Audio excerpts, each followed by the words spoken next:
Colour coding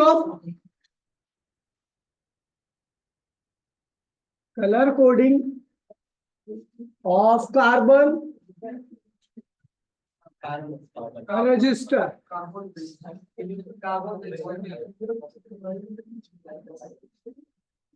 colour coding of carbon register, ध्यान दिए भैया। आपने मदरबोर्ड में देखा होगा ऐसे छोटे छोटे रजिस्टर लगे होते हैं इस शेप के।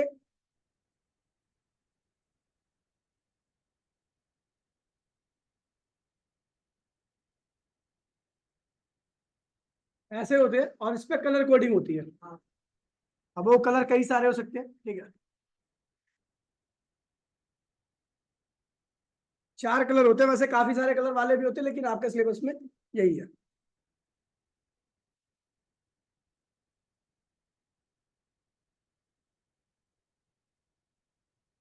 इस तरीके का कलर कोडिंग देखा आपने, ठीक है। तो इसके ऊपर ही कलर कोडिंग क्यों की जाती है?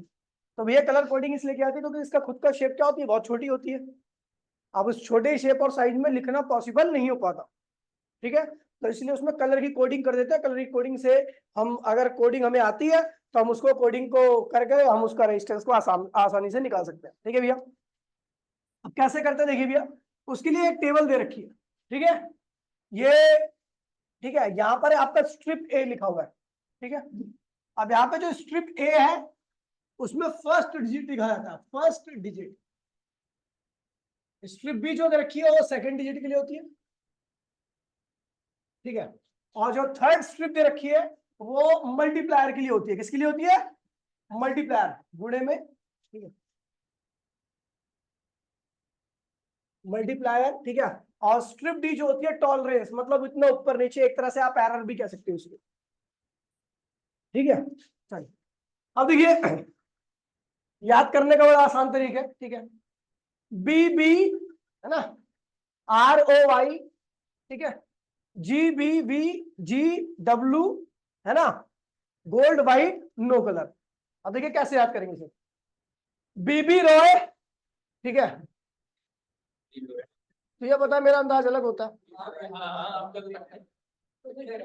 BB Roy, great Britain, very good wife, ठीक है। वेयर, वेयर नहीं आएगा, WHER यहां पे लगा, wear gold silver necklace, gold silver necklace. दोबारा से बोलो, BB Roy, great Britain, very good wife, ठीक है, वेयर गोल्ड सिल्वर नेकलेस। क्या प्रांजल बोल तू, क्या हुआ? क्या इसमें क्या हुआ? इसमें हंसने वाली बात? कोई बात थी नहीं। ट्यूशन का लड़का है प्रांजल, मेरे पढ़ता है। उससे की तो बात कर रहा था भाई। तू लड़की को समझ रहा है क्या? नहीं भाई, लड़का है भाई। ठीक है भैया, अब देखिए समझ गया भैया। दोबारा से बोलो, B B Roy, great Britain, very good wife, wear gold silver necklace. नीचे लिख लेना आप, ठीक है, उसको नीचे अभी लिख लेना याद करने के लिए, ठीक है भैया। अब देखिए ये हो गया हमारा, याद कैसे करना है आपको, कि भैया B for black, B for black, red, orange, yellow, green, blue, violet, grey, इस तरीके के नाम से आप याद कर लोगे कि यही पैटर्न है। अब इन सारे पैटर्न को ध्यान दीजिए भैया, इन सारे पैटर्न को एक पर्टिकुलर नंबर प्रोवाइड किया गया हर कलर को। अब कलर जैसे मैंने जिस तरह से बोला है ना, कलर उसी पैटर्न में होना चाहिए, नहीं कि आप ग्रीन को कुछ और कलर नंबर दे दो, या फिर येलो को कुछ और नंबर। जो नंबर दिया गया है वही फिक्स है, उसके अलावा बाकी सब गलत है, ठीक है। स्ट्रिप फर्स्ट में यहां पर ध्यान रखना, जो स्ट्रिप फर्स्ट है, स्ट्रिप ए जो है उसमें आपको क्या देना है, देखना है फर्स्ट कलर। क्या देखना है? First colour. स्ट्रिप सेकंड में आपको, स्ट्रिप बी ले लो, है ना, स्ट्रिप बी में आपको क्या देखना है? Second colour. क्या देखना है? Second colour. स्ट्रिप थर्ड में, स्ट्रिप थर्ड यानी सी में देखना मल्टीप्लायर। मल्टीप्लायर हो गया, ठीक है, गुड़ा गुड़ा करके ये लिखना है, इसको गुड़ा, फर्स्ट कलर। अरे कोई बात नहीं, वो बात तो वही है कि, ठीक है। और लास्ट में स्ट्रिप डी में आपको क्या लिखना है? टॉलरेंस, ठीक है।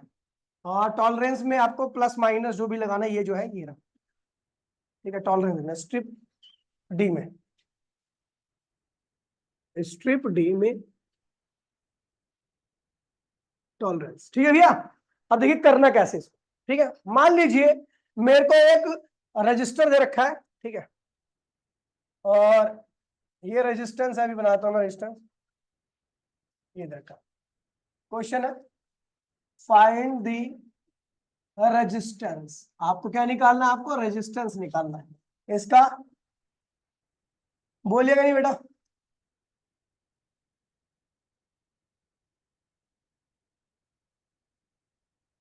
इस तरीके का मदरबोर्ड में एक रजिस्टर लगा हुआ है, उसके ऊपर अलग अलग अलग कलर कोडिंग है, रेड है, ऑरेंज है, ऑरेंज है ना, ग्रीन कर दीजिए, ग्रीन है, और अगला कलर ही नहीं। तो अब इसका रेजिस्टेंस कैसे बताया जाए, तो भैया कुछ नहीं करना है इसमें, ठीक है। रेजिस्टेंस इक्वल्स टू में, देखिए पहला कलर क्या है, रेड। अब रेड को इस वाली स्ट्रिप में देखो, ठीक है, ठीक है। पहला डिजिट, फर्स्ट डिजिट, यहाँ पे डिजिट भी लिखो, हाय हाय क्या लिख दिया मैंने, पहला डिजिट, सेकंड डिजिट, ये मल्टीप्लायर है, ठीक है, ये टॉलरेंस। तो पहला डिजिट के लिए आप रेड कलर को देखो, तो रेड कलर कौन सा है, देखिए रेड है, रेड को कौन सा नंबर मिल रहा है, तो दूसरा कलर कौन सा है, ऑरेंज है, ऑरेंज को यहाँ पे देखना आपको स्ट्रिप बी में, ऑरेंज का है भैया, तीन है, तीन दिख लो।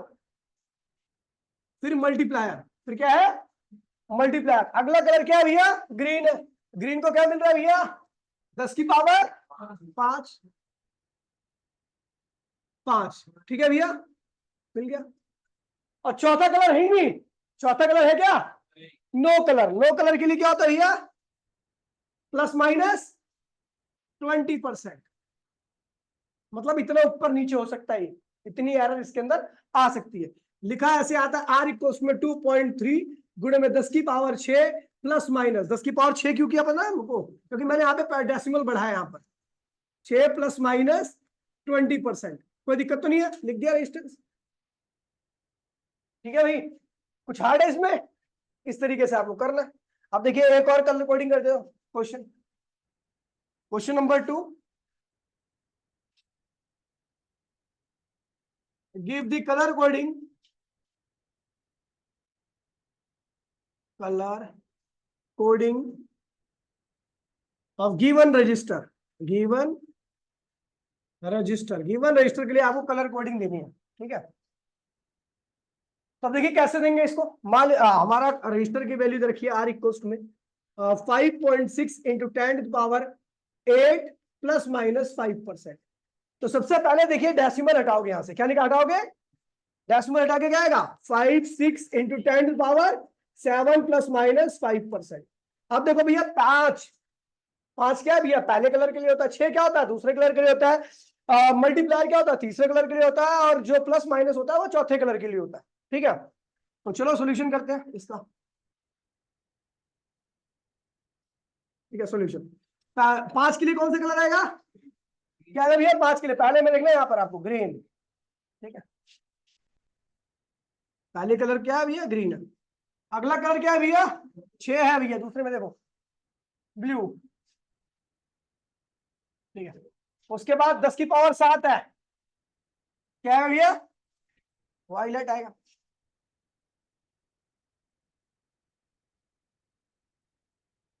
ठीक है। उसके बाद फिर क्या आएगा, प्लस माइनस 5% है ना, और 5% किसके लिए होता है भैया, गोल्ड के लिए,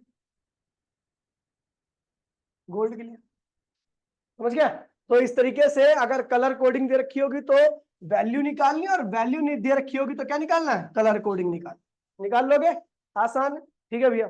आने की संभावना बहुत कम होती है, बहुत ना के बराबर आता है, ठीक है टॉपिक। लेकिन आपको पता होना चाहिए, क्योंकि आप अगर पहली बार देखो तो आपके लिए बहुत बड़ा टॉपिक हो गया, अगर आपने नहीं पढ़ा होगा तो आपको हो सकता है समझ में ही ना आया क्या कर रखा है, समझ गया।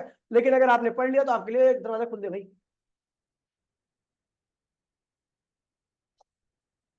ठीक है। चलो आगे बढ़े, तो इसको मैं साफ कर दे रहा हूं यहां से, इसी टेबल को ऐसे लिखना,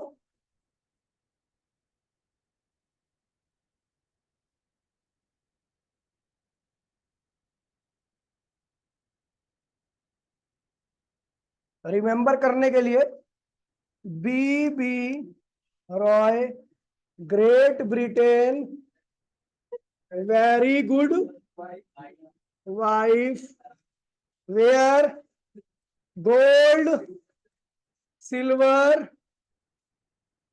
अबे यार तरीके ढूंढते रहता हूँ, मेरे को बताइए किसने, याद ही नहीं होता।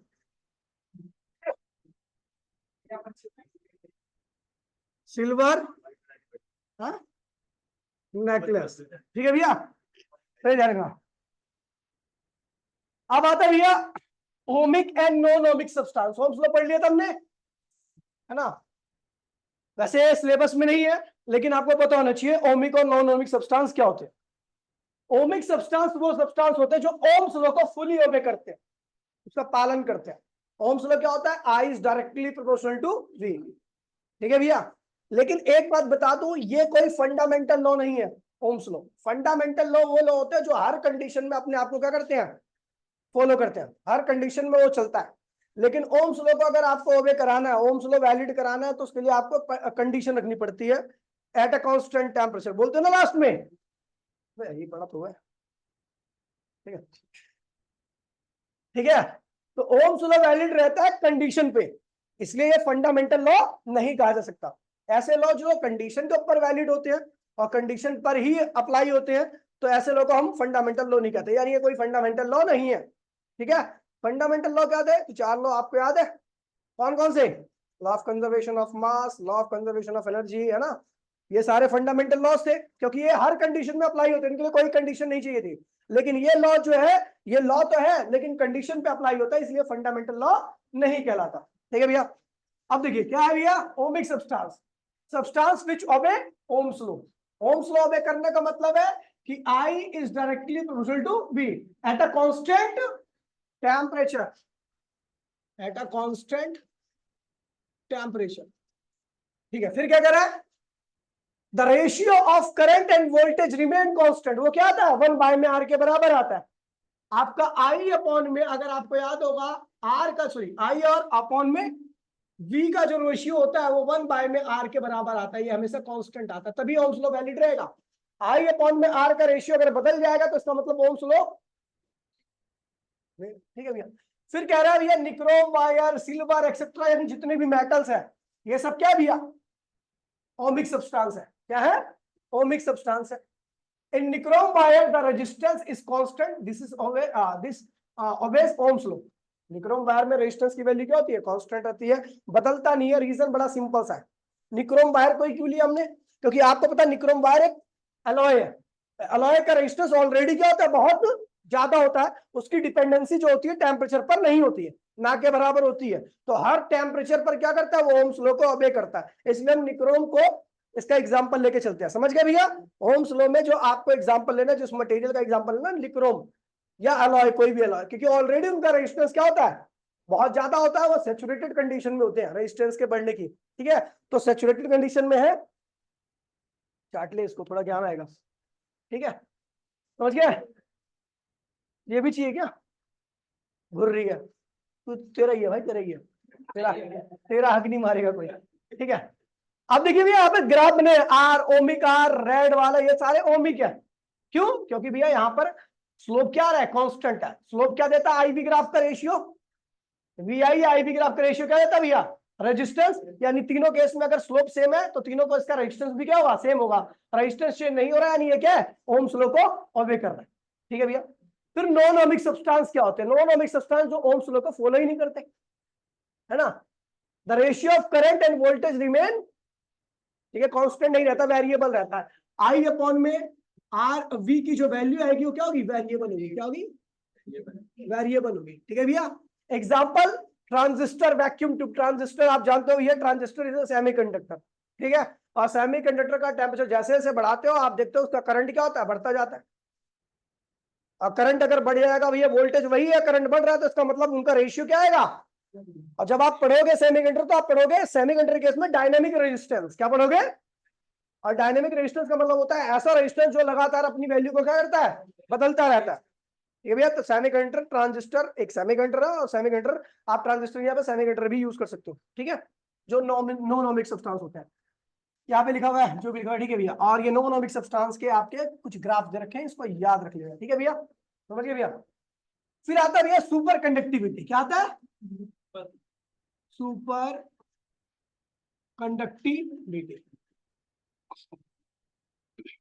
सुपर कंडक्टिविटी के केस में ध्यान रखना कि रजिस्टिविटी टेंड्स टू 0 आती है और कंडक्टिविटी टेंड्स टू क्या होती है, इनफाइनाइट हो जाती है। ठीक है, समझ गया? समझ गया? अगर एक रैप्टा मार दिया ना तो बेटा हिसाब किताब सारा खराब हो जाएगा। समझ गया? नहीं समझा? हाँ, ठीक है। अब कंडक्टिविटी इनफाइनाइट हो जाती है और रजिस्टिविटी क्या होती है, 0 हो जाती है। ऐसा करने के लिए हमें क्या करना पड़ता है, किसी भी मटेरियल का टेम्परेचर बहुत डाउन करना पड़ता है। आपको जितने भी सुपर कंडक्टर्स मिलेंगे वो बहुत लो टेम्परेचर पर ही मिलते हैं। ऐसा क्या करते हैं, लो टेम्परेचर पर ही क्यों मिलते हैं? तो भैया बड़ा सिंपल सा मैंने आपको बता रखा है, यदि आप टेम्परेचर को घटाते हो, ठीक है, तो वाइब्रेशनल एनर्जी क्या होती है, वाइब्रेशनल एनर्जी क्या होती है, और जिसकी वैल्यू क्या होती है 3/2 kBT, टेम्परेचर पे डिपेंड कर रही है। ये क्या हो जाती है, कम हो जाती है। जब ये कम हो जाएगी तो इलेक्ट्रॉन्स की वाइब्रेशन क्या होगा, ना के बराबर होगी। ठीक है, अब नहीं होगी तो नंबर ऑफ कोलिजन क्या होंगे, नंबर ऑफ कोलिजन कोलिजन बहुत कम हो जाएंगे। नंबर ऑफ कोलिजन बहुत कम हो जाएंगे तो भैया आपको पता है जितनी भी एनर्जी है उनके पास, इलेक्ट्रिकल एनर्जी, वो सब क्या करेगी, उसको भगाएगी। यानी ड्रिफ्ट वेलोसिटी क्या होगी, काफी ज्यादा बढ़ जाती है। और ड्रिफ्ट वेलोसिटी बढ़ने के साथ ही आपको पता है भैया current is directly equal to क्या होता है, ड्रिफ्ट वेलोसिटी। तो ये भी क्या होगा, काफी ज्यादा बढ़ जाएगा। करंट बढ़ने का मतलब है कंडक्टिविटी बढ़ गई, यानी कंडक्टिविटी क्या होता है, बहुत ज्यादा बढ़ जाएगी। कंडक्टिविटी बढ़ने का मतलब है रजिस्टिविटी क्या होगी, बहुत गंदी तरीके से। ठीक है भैया, तो इस चीज को ध्यान रखना। समझ गया? बिल्कुल सेम यही करते हैं हम किसी भी वैसे तो कोई मेटल को हम सुपर कंडक्टर बना ही नहीं सकते, मेटल को सुपर कंडक्टर नहीं बनाया सकता। एक कंपाउंड वगैरह होते हैं, मेरे को नाम तो याद नहीं है उन कंपाउंड्स के, क्योंकि केमिस्ट्री वाला फॉर्मूला लंबे लंबे फॉर्मूला मेरे को इतना नीड नहीं लगती कि उनको याद किया जाए। ठीक है, बाकी आप ध्यान रखना कि अगर टेम्परेचर कम किया जाए तो कोई भी मटेरियल एक ऐसे टेम्परेचर पर क्या होता है भैया, कन्वर्ट हो जाता है किसमें, सुपर कंडक्टर में। उस टेम्परेचर को हम क्रिटिकल टेम्परेचर कहते हैं। ठीक है, क्या कहते हैं उसे, जिस टेम्परेचर पे कोई मटेरियल और कंडक्टर किसमें कन्वर्ट हो जाए, सुपर कंडक्टर में कन्वर्ट हो जाता है, सुपर कंडक्टर में कन्वर्ट हो जाता है, उसे क्रिटिकल टेम्परेचर कहते हैं, टेम्परेचर टीसी कहते हैं। और एक बात ध्यान में रखना कि सुपर कंडक्टिविटी जैसी होती है वो मटेरियल, वो सब्सटेंस मैग्नेटिक फील्ड के साथ इंटरेक्शन करना क्या करता है, बंद कर देता है। अभी आप पढ़ोगे, ऑरस्टेड नाम के एक साइंटिस्ट हुए थे, उन्होंने कहा था कि भी अगर करंट कैरिंग कंडक्टर है तो मैग्नेटिक फील्ड के साथ इंटरेक्शन करेगा, क्योंकि करंट कैरिंग कंडक्टर खुद की मैग्नेटिक फील्ड क्रिएट करता है। और जब वो खुद की मैग्नेटिक फील्ड क्रिएट करेगा, बाहर कोई मैग्नेटिक फील्ड है, दोनों मैग्नेटिक फील्ड एक दूसरे से क्या करेंगे, इंटरेक्ट करेंगी। नस काट रही है क्या, इंटरेक्ट करेंगे और इंटरेक्शन से क्या होगा भैया, एक दूसरे पे इन्फ्लुएंस दिखाएंगे। लेकिन अगर कोई चीज सुपर कंडक्टर बन जाती है तो मैग्नेटिक फील्ड से इंटरेक्शन करना क्या करती है, बिल्कुल ही बंद कर देती है। ठीक है भैया, यानी सुपर कंडक्टर कभी भी मैग्नेटिक फील्ड क्रिएट नहीं करता। समझ गया? नॉर्मल कंडक्टर तो करता है, लेकिन सुपर कंडक्टर क्या करता है, किसी प्रकार की मैग्नेटिक फील्ड क्रिएट नहीं करता। बड़ा सिंपल सा मैं आपको अगर साधारण भाषा में इसको बताने की कोशिश करूं, क्योंकि ये बहुत लेंथी टॉपिक है, बहुत बड़ा टॉपिक है और ये बड़े हायर क्लास में पढ़ाया जाता है, लेकिन फिर भी आपको मैं जानकारी देता हूं कि ऐसा क्यों नहीं करता वो मैग्नेटिक फील्ड। एक्चुअल में क्या होता है, magnetic field is a part of energy. Magnetic field क्या है भैया, एनर्जी का एक पार्ट है। अगर नॉर्मल कंडक्टर की बात करूं तो उसकी इलेक्ट्रिकल एनर्जी कुछ मैग्नेटिक एनर्जी में कन्वर्ट हो जाती है, इसकी वजह से उसकी इलेक्ट्रिकल एनर्जी में कुछ लॉस हो जाता है। लेकिन in case of super conductor किसी प्रकार की एनर्जी का कन्वर्जन, इलेक्ट्रिकल एनर्जी का किसी भी दूसरी एनर्जी में कन्वर्जन नहीं होता। जितनी इलेक्ट्रिकल एनर्जी है उतनी ही रहेगी। इसका मतलब मैग्नेटिक एनर्जी नहीं बनने वाली है, मैग्नेटिक फील्ड बनने वाली नहीं है। जब कोई मैग्नेटिक फील्ड नहीं बनाएगा तो दूसरी मैग्नेटिक फील्ड के साथ इंटरेक्ट भी नहीं करेगा, इसलिए सुपर कंडक्टर मैग्नेटिक फील्ड के साथ इंटरेक्शन नहीं करता। समझ गए भैया? ये बड़े साधारण भाषा में मैंने आपको बता दिया। ठीक है भैया, तो इतना ही आपको ध्यान रखना है। सुपर कंडक्टर क्या होता है? जिसकी कंडक्टिविटी क्या होती है भैया? इनफाइनाइट, और रेजिस्टिविटी ऑलमोस्ट क्या होती है? जीरो होती है। कैसे अचीव किया जाता है? टेम्परेचर कम करके, कम करते जाओ, कम करते जाओ, कम करते जाओ, और बहुत कम टेम्परेचर पर। अब तक का जो सुपर कंडक्टर हमने प्राप्त किया है, हमने नहीं मतलब अमेरिका वालों ने जो प्राप्त किया है, ठीक है, वो -60 डिग्री के आसपास का है। सबसे मतलब जो सबसे ज्यादा टेम्परेचर पर अगर कोई सुपर कंडक्टर की तरह बिहेव कर रहा है तो -60 डिग्री। और आप -60 डिग्री, आपको पता है ये टेम्परेचर भी हम आसानी से अचीव नहीं कर सकते। ठीक है, और बाकी और सुपर कंडक्टर तो कोई -80 है, कोई -150 है, ऐसे ऐसे इतना लो लो टेम्परेचर पर क्या होता है? सुपर कंडक्टिविटी होती है। ठीक है भैया, आगे बढ़े, आगे बढ़े, चलो। अब आपका रेजिस्टेंस का समझ लो लास्ट टॉपिक है। इसका क्या है भाई? Combination of resistance. ठीक है भैया, आपने 10th में पढ़ा होगा, लेकिन इसमें 2-3 बातें हैं जो आपको ध्यान रखनी है। पहला, सीरीज कॉम्बिनेशन में जो करंट होता है एक ब्रांच के अंदर, वो क्या रहता है? सेम रहता है। और पोटेंशियल प्रत्येक रेजिस्टेंस के ऊपर क्या करता है? डिस्ट्रीब्यूट करता है। ठीक है, पैरेलल कॉम्बिनेशन में ब्रांचेस होती है, सीरीज में केवल एक ब्रांच होती है, और पैरेलल कॉम्बिनेशन में एक से अधिक ब्रांच होती है। और प्रत्येक ब्रांच में करंट क्या करता है? डिस्ट्रीब्यूट करता है। और प्रत्येक ब्रांच में पोटेंशियल क्या रहता है? सेम रहता है। इस चीज को ध्यान रखोगे तो क्वेश्चन, वैसे डेरिवेशन वगैरह कुछ नहीं आती है, आएगा तो केवल न्यूमेरिकल आएगा और कुछ नहीं आने वाला इसमें से। और न्यूमेरिकल भी अच्छे लेवल के आते हैं, आपको पता होगा, सर्किट डायग्राम। ठीक है बेटा, थोड़ी बात, ठीक है, सर्किट डायग्राम काफी अच्छे लेवल के आते हैं। ठीक है, तो बढ़ते हुए आगे और करते हैं कॉम्बिनेशन ऑफ रेजिस्टेंस। रेजिस्टेंस का क्या कर रहे हैं भैया? कॉम्बिनेशन कर रहे हैं। ध्यान दीजिए भैया, रेजिस्टेंस का कॉम्बिनेशन कर रहे हैं। पहला कॉम्बिनेशन क्या है भैया? Series combination. सीरीज कॉम्बिनेशन में क्या होता है? पहला पॉइंट जो आपको ध्यान रखना है, करंट क्या होता है? Same in branch. हर जगह पर क्या रहेगा? सेम रहेगा। ब्रांच के अंदर हर जगह पर करंट क्या रहेगा? सेम रहेगा। चाहे कहीं 50 रेजिस्टेंस लगे हो, 50 क्या क्रॉस में करंट रहेगा? सेम रहेगा। ठीक है, same in a single branch. Single branch के अंदर करंट की वैल्यू क्या होती है? सेम रहती है। दूसरा, वी डिस्ट्रीब्यूटेड ठीक है, on each resistor, on each, प्रत्येक रजिस्टर के ऊपर भी क्या करेगा? डिस्ट्रीब्यूट करेगा टोटल पोटेंशियल। बेटा अमन, क्यों अपनी मौत को दावत दे रहे हो बेटा आप? परसों बकरे की दावत ली, आज मैं आपकी दावत करा दूंगा खाम खाई। तो इसलिए पढ़ाई में ध्यान दो बेटा, ऐसे ऐसे डिस्ट्रैक्ट मत करो। अपने साथ रंगीले को भी डिस्ट्रैक्ट कर रहे हो आप तो। चुप साड़, अभी तेरे चक्कर आने लगेंगे पर नौटंकी कहीं का। पढ़ाई के नाम पे इसको चक्कर आने लगती है। आगे बढ़ते हैं। तू तेरे से ही बहसबाजी करूं मैं?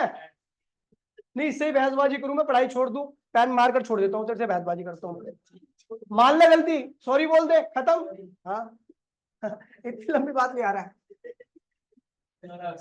हाँ, और बुरा भी लग जाएगा तो घर क्या लेगा, ये भी है। R2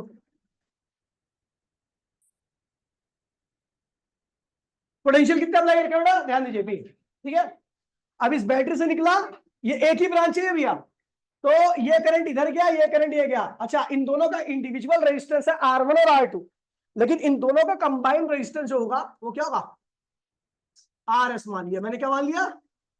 कंबाइंड रेजिस्टेंस पूरे सर्किट का, टोटल रेजिस्टेंस, टोटल रेजिस्टेंस क्या भैया? RS। ठीक है भैया, अब आई करंट यहां पर जाएगा, आई करंट यहां पर जाएगा। अच्छा, पोटेंशियल यहां पर क्या होगा? V1, और यहां पे पोटेंशियल क्या होगा? V2। पोटेंशियल डिस्ट्रीब्यूट करता है। प्रेम V की वैल्यू क्या होगी बेटा, यहाँ पर V1 की वैल्यू क्या होगी आप बताओ जरा। V क्या होता है और किसके बराबर होता है, करंट के बराबर होता है।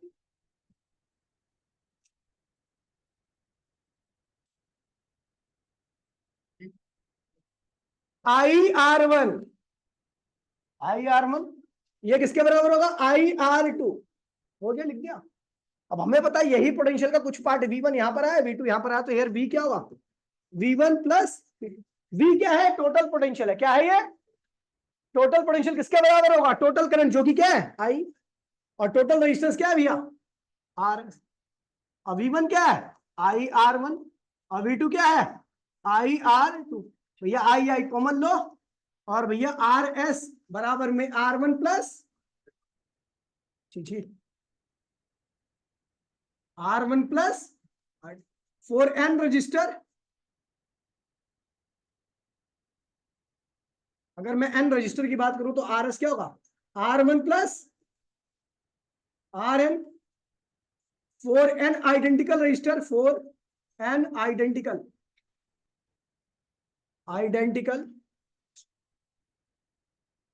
रजिस्टर की बात करूं तो भैया आइडेंटिकल है, तो RS क्या होगा, R plus dot dot dot dot R up to N तक है ये मामला।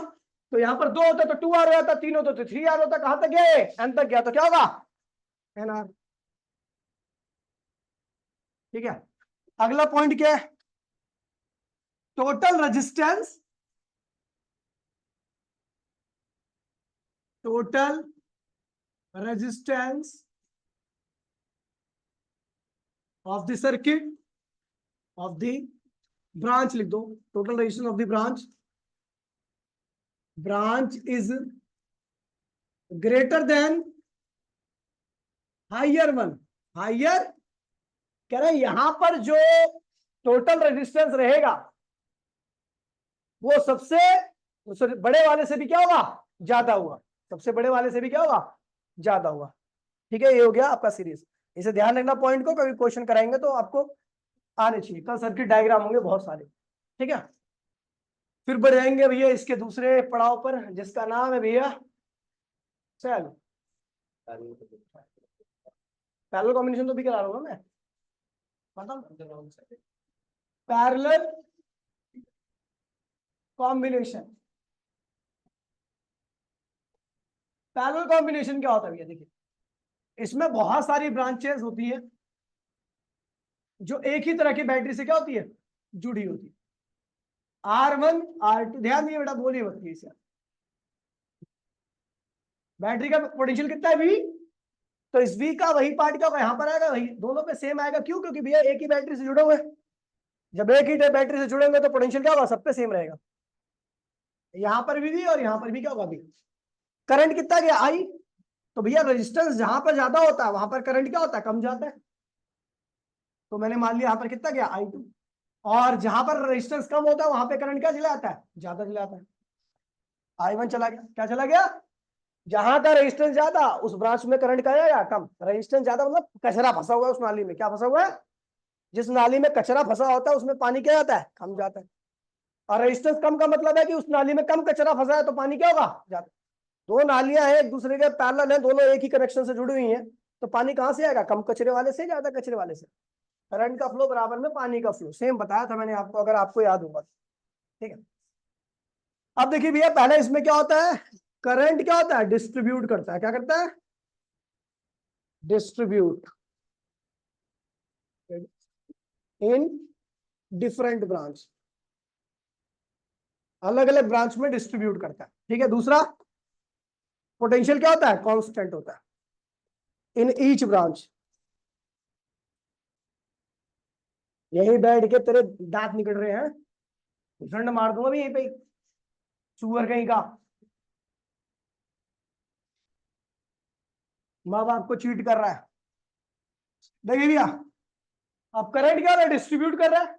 अच्छा, इस पूरे circuit individual resistance R1 R2 है, लेकिन इस पूरे सर्किट का जो कुल रेजिस्टेंस है वो मैंने मान लिया RP। क्या मान लिया, RP, टोटल रेजिस्टेंस।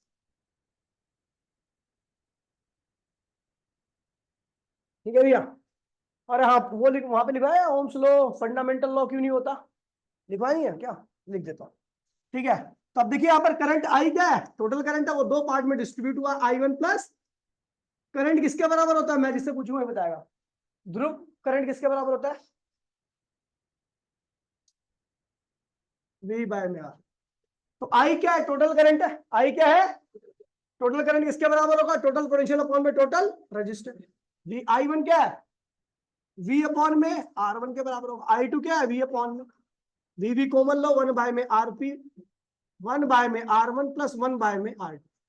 ये हो गया आपका फॉर्मूला पैरेलल। ठीक है, पॉइंट पहला पॉइंट क्या है, 4N रजिस्टर क्या हो जाएगा अभी आपका 1 बाय में R1 plus dot dot dot dot 1 by में RN। ठीक है, दूसरा N identical resistor, 4N identical resistor क्या होगा 1 बाय में RP की वैल्यू क्या हो जाएगी आपकी, बता बोल रहा है भाई, फिर कोई बोल रहा है यार, R अपॉन में N के रेशियो के बराबर रहेगा, ध्यान देना। R एक रजिस्टर का रेजिस्टेंस है और N क्या नंबर ऑफ रेजिस्टेंस है, तो R को N से डिवाइड कर दोगे तो पैरेलल कॉम्बिनेशन में अगर आइडेंटिकल रजिस्टर लगे तो आ जाएगा आपका। तो मान लीजिए 10 ओम के 5 रेजिस्टेंस एक दूसरे के पैरेलल मिल गए, तो बता अमन कितना रेजिस्टेंस होगा पूरे सर्किट का, 10 ओम के 5 रेजिस्टेंस पैरेलल मिल गए तो कितना रेजिस्टेंस होगा, अब 10 बाय 5 2। ठीक है, यहां पर ये ध्यान रखना, total resistance is less than the least one कह रहा है यहां पर जो कुल रेजिस्टेंस आएगा वो सबसे छोटे वाले से भी क्या होगा, छोटा होगा। मान लो एक 50 रेजिस्टेंस लगे हैं, सब 1-1 करोड़ 2-2 करोड़ 3-3 करोड़ के, और एक उसी में क्या है 0.1 ओम का है, क्या है, तो उन सबको जोड़ोगे पैरेलल में और निकालोगे रिजल्ट तो सबका रेजिस्टेंस क्या होगा 0.1 से भी क्या आएगा, छोटा है। ठीक है भैया, अब हम पीछे आते हैं और यहां पर एक बात लिख देता हूं मैं कि ओम्स लॉ क्या है, नोट में ओम्स लॉ फंडामेंटल लॉ नहीं है, लॉ नहीं है, क्यों भाई, ये कंडीशन पर वैलिड होता है, कंडीशन देने पर ही वैलिड होता है, अन्यथा ये अनवैलिड हो जाएगा उसी चीज के लिए, हर चीज समझ गया भैया। तो ये चीज ध्यान में रखना। ठीक है, नोट्स कंप्लीट कर लेना यहाँ तक। ठीक है, कल क्वेश्चन होंगे, मतलब टॉपिक भी होंगे, लेकिन 4-5 क्वेश्चन कराऊंगा अच्छे सर्किट। ठीक है भैया, मिलते हैं अगली क्लास में, टाटा बाय बाय, जय हिंद जय भारत। कौन है